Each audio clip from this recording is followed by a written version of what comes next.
सोनवाडी गावातून निघालेली ती मोटारसायकल धरणगावच्या दिशेने वेगाने पुढे जात होती. सकाळचं कोवळं ऊन पडायला सुरुवात झाली होती. रस्त्याच्या दोन्ही बाजूंना हिरवीगार शेती दिसत होती. अधूनमधून एखादा शेतकरी बैलगाडी हाकताना दिसत होता. मागे बसलेली सुनंदा मुलांशी बोलत होती. मामाच्या घरी गेल्यावर काय खाणार तुम्ही? दोन्ही मुलं आनंदाने उत्तर देत होती. आई, आम्ही आंबे खाणार. मी मामाबरोबर शेतात जाणार. सुनंदा त्यांच्या बोलण्यावर हसत होती. तिच्या चेहऱ्यावर अनेक दिवसांनी समाधान दिसत होतं. गणपतने स्वतःहून माहेरी जायचा प्रस्ताव दिला होता, म्हणून तिला वाटलं होतं की आता कदाचित त्याच्या मनातील राग कमी झाला असेल. पण पुढे काय होणार आहे याची कल्पना तिला नव्हती. गावापासून काही किलोमीटर अंतरावर काळेखिंड नावाचा जंगल परिसर लागायचा. त्या भागात दाट झाडी होती. मुख्य रस्त्यालगत काही अंतरावरच जंगल सुरू व्हायचं. दिवसा देखील तो परिसर काहीसा सुनसान वाटायचा. गणपतने मोटारसायकल त्या दिशेने वळवली. थोडं पुढे गेल्यानंतर अचानक त्याने गाडीचा वेग कमी केला. सुनंदाने विचारलं, काय झालं? काही नाही, तो एवढंच म्हणाला. काही सेकंदांनी त्याने रस्त्याच्या कडेला मोटारसायकल थांबवली. दोन्ही मुलांना खाली उतरायला सांगितलं. मुलांना काही समजलं नाही. सुनंदा देखील गोंधळली. अचानक का थांबलात? तिने पुन्हा विचारलं. यावेळी गणपतने उत्तर दिलं नाही. त्याचा चेहरा अचानक बदललेला दिसत होता. क्षणभर वातावरणात विचित्र शांतता पसरली आणि त्याचवेळी झाडाझुडपांच्या आडून एक व्यक्ती बाहेर आली. तो होता विलास. त्याला पाहून सुनंदा दचकली. अरे, तुम्ही इथे? तिने आश्चर्याने विचारलं. पण विलासच्या चेहऱ्यावरही गंभीर भाव होते. सुनंदाच्या मनात शंकेची पाल चुकचुकली. काहीतरी चुकीचं घडत आहे याची तिला जाणीव होऊ लागली. तिने मुलांना जवळ घेतलं. नेमकं काय चाललंय? तिने विचारलं. यावेळी गणपत तिच्या समोर उभा राहिला. त्याच्या डोळ्यांत राग, संशय आणि द्वेष स्पष्ट दिसत होता. आज मला सगळ्याच प्रश्नांची उत्तरं हवी आहेत, तो म्हणाला. कशाची उत्तरं? सुनंदा घाबरत म्हणाली. ज्या माणसासाठी तू मला फसवत होतीस त्याचं नाव सांग. हे शब्द ऐकताच सुनंदा हादरली. इतकी वर्षे संसार करूनही गणपतच्या मनातील संशय अजूनही संपलेला नव्हता. तुम्हाला किती वेळा सांगितलंय, माझा कोणाशी काही संबंध नाही, ती रडत म्हणाली. पण गणपत ऐकायला तयार नव्हता. त्याला आता वास्तवापेक्षा स्वतःच्या मनाने तयार केलेल्या गोष्टींवरच विश्वास बसत होता. सुनंदा जितकी स्वतःची बाजू मांडण्याचा प्रयत्न करत होती, तितका तो अधिक संतापत होता. मुलं घाबरली होती. त्यांनी आईचा हात धरला. बाबा, आईला काही करू नका, ते रडत म्हणाले. पण त्या क्षणी गणपतच्या डोक्यावर जणू सूडाचं आणि संशयाचं सावट बसलं होतं. त्याने मुलांना दूर सारलं. सुनंदा सतत स्वतःची निरपराधी असल्याचं सांगत होती. मी काही चुकीचं केलं नाही, मी तुमचीच आहे, मुलांची शपथ घेते, ती वारंवार म्हणत होती. पण संशयाने आंधळा झालेला गणपत सत्य स्वीकारायला तयार नव्हता. तिथे मोठा वाद सुरू झाला. जंगलातील त्या निर्जन भागात सुनंदाचा आवाज घुमत होता.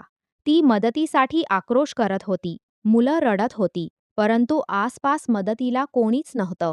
काळ पुढे सरकला आणि त्या क्षणी एक भयंकर घटना घडली. गणपत आणि त्याचा मित्र विलास यांच्या कृतीमुळे सुनंदाचा जीव गेला. जंगलातील ती शांत जागा एका कुटुंबाच्या विनाशाची साक्षीदार ठरली. क्षणभर सर्व काही स्तब्ध झालं. मुलं जोरजोरात रडत होती. त्यांना समजत नव्हतं की त्यांच्या आयुष्यात नेमकं काय घडलं आहे. गणपत काही वेळ तिथेच उभा राहिला. त्याच्या मनात अनेक विचार सुरू होते. ज्या संशयासाठी त्याने इतकी वर्षे पत्नीला त्रास दिला होता, त्या संशयाचं कोणतंही उत्तर त्याला मिळालं नव्हतं. पण त्याने एक अपरिवर्तनीय पाऊल उचललं होतं. यानंतर विलास तेथून निघून गेला. गणपतने दोन्ही मुलांना जवळ घेतलं. ते घाबरलेले होते. त्यांच्या डोळ्यांत भीती होती. काही वेळाने गणपतने एक निर्णय घेतला. तो मुलांना घेऊन थेट भोकरदन ग्रामीण पोलीस ठाण्याकडे निघाला. पोलीस ठाण्यात त्यावेळी नियमित कामकाज सुरू होतं. कर्मचारी आपल्या कामात व्यस्त होते. अचानक गणपत आत आला. त्याच्यासोबत 2 लहान मुलं होती. दोघांचे डोळे रडून लाल झाले होते.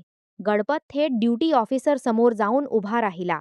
काही क्षण तो शांत राहिला आणि मग म्हणाला, मला अटक करा. पोलीस अधिकारी चकित झाले. का? त्यांनी विचारलं. गणपतने जे सांगितलं ते ऐकून उपस्थित सर्वजण स्तब्ध झाले. त्याने स्वतः गुन्ह्याची कबुली दिली होती. विशेष म्हणजे त्याच्यासोबत त्याची मुलंही होती. घटनेची माहिती मिळताच वरिष्ठ अधिकारी सक्रिय झाले. ताबडतोब पथक घटनास्थळी रवाना करण्यात आलं. जंगल परिसराची पाहणी करण्यात आली. पुरावे गोळा करण्यात आले. मुलांचे जबाब नोंदवण्यात आले. गणपतला ताब्यात घेण्यात आलं, तर त्याचा साथीदार विलास याचा शोध सुरू करण्यात आला. या संपूर्ण घटनेची माहिती परिसरात वाऱ्यासारखी पसरली. सोनवाडी गाव हादरलं, कारण ज्या कुटुंबाला लोक आदर्श मानत होते, त्याच कुटुंबाचा असा दुर्दैवी शेवट होईल याची कुणी कल्पनाही केली नव्हती. सुनंदाच्या माहेरी ही बातमी पोहोचली तेव्हा तिच्या आई-वडिलांवर दुःखाचा डोंगर कोसळला. जिचं बालपण त्यांनी जपलं, जिचं लग्न मोठ्या आशेने केलं, ती मुलगी आता या जगात नव्हती. सगळ्यात मोठा फटका बसला तो 4 निरागस मुलांना. 2 मुलांनी स्वतःच्या डोळ्यांसमोर घडलेली भीषण घटना पाहिली होती, तर उरलेल्या 2 मुलांवरही आईचं छत्र कायमचं हरपलं होतं. गावात अनेक चर्चा सुरू झाल्या. काही जण म्हणत होते की गणपतने सुरुवातीलाच समुपदेशन घेतलं असतं तर हे टळलं असतं. काही जण म्हणत होते की विनाकारण संशय माणसाला वेडं करून टाकतो, तर काहींना त्या निरपराध मुलांची काळजी वाटत होती. पोलीस तपास जसजसा पुढे गेला तसं स्पष्ट होत गेलं की अनेक वर्षे मनात साचलेला संशय, राग आणि चुकीच्या समजुती यांमधून हा संपूर्ण प्रकार घडला होता. एका बाजूला पत्नीने वारंवार स्वतःची बाजू मांडली. तिने आपल्यावरचे आरोप नाकारले. नातेवाईकांनी मध्यस्थी केली. गावकऱ्यांनी समजूत काढली. तरीही गणपतच्या मनातील अंधार दूर झाला नाही आणि त्याच अंधाराने अखेर एका कुटुंबाचा संसार उद्ध्वस्त केला. या घटनेत केवळ एका महिलेचा जीव गेला नाही, तर 4 मुलांचं बालपण तुटलं, 2 कुटुंब उद्ध्वस्त झाली आणि अनेक आयुष्यांवर कायमची जखम उमटली. संशय जेव्हा विवेकावर मात करतो, तेव्हा माणूस सत्य पाहण्याची क्षमता गमावतो. त्यानंतर घेतलेले निर्णय केवळ स्वतःचं नव्हे, तर अनेक निरपराध लोकांचं आयुष्य बदलून टाकतात.